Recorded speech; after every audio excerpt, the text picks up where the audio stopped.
गेल्या काही दिवसांपासून नाशिक शहरालगत असलेल्या तपोवनातील वृक्षतोडीचा मुद्दा तापल्याचं पाहायला मिळत आहे। या ठिकाणावरील वृक्षतोडबाबत शहरातील पर्यावरण प्रेमींनी हरकती नोंदवल्या, मात्र वृक्षतोड सुरूच आहे। याकरता सर्व नाशिककरांनी परिवर्तन दिनानिमित्त पर्यावरण मोर्चा काल काढण्यात आला।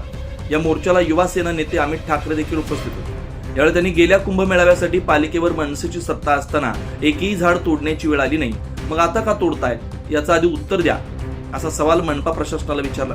या समन्वय समितीत बैठकीत मी देखील असणार आहे। झाड कापू नका ही आमची प्रमुख मागणी आहे। आम्हाला उत्तर न देता एकही झाड मी कापू देणार नाही, असं देखील यावेळी त्यांनी सांगितलं। पर्याय आम्ही सगळे द्यायला तयार आहोत।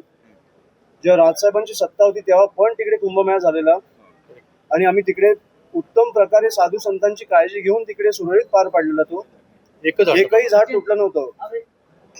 त्याच्यामुळे मला वाटतं की जर इच्छाशक्ती असेल तर आपण हे करू शकतो, आणि जर इच्छाशक्ती नसेल, जर तुम्हाला कोणाच्या तरी घशात घालायची असेल ती जमीन कुंभमेळा झाल्यावर, तर मला वाटतं काय होतं हे तुमच्या समोर आहे। मला वाटतं हे 5 ते 7 हजार झाडं जे रस्त्यावरची पण कापतायत रस्ता मोठा करायला, कशासाठी? आपण 500 किलोमीटरचे रस्ते उत्तम केले, मध्ये झाड असेल तर त्याच्या भोवती रस्ते बांधले, पण उत्तम एक खड्डा नाही पडला पावसाळ्यात। त्याच्यामुळे आपल्याला माहिती आहे की करायची असेल आणि इच्छाशक्ती असेल तर होऊ शकतं। माझी फक्त एवढीच इच्छा आहे की जे काय करतायत तुम्ही ट्रान्सपरन्सी पारदर्शकतेने करा, समितीमध्ये आमच्या लोकांना घेऊन करा, आणि त्या समितीमध्ये मी पण असणार।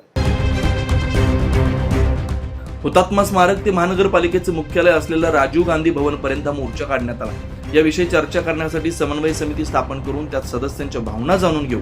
तुम्ही समितीसाठी नाव द्या, साधुग्राम कशा पद्धतीने झालं पाहिजे यावर चर्चा करण्यासाठी सोमवार आणि मंगळवारी बैठक आहे। त्यामध्ये या संदर्भात चर्चा करू, असं नाशिक महानगरपालिकेच्या महापौर हिमगोरा आडके यांनी सांगितलं। त्यामुळे आता या बैठकीत काय निर्णय होणार हे बघणं महत्त्वाचं असणार आहे। न्यूज महाराष्ट्रासाठी प्रतिनिधी इसाक कुरेशी, नाशिक।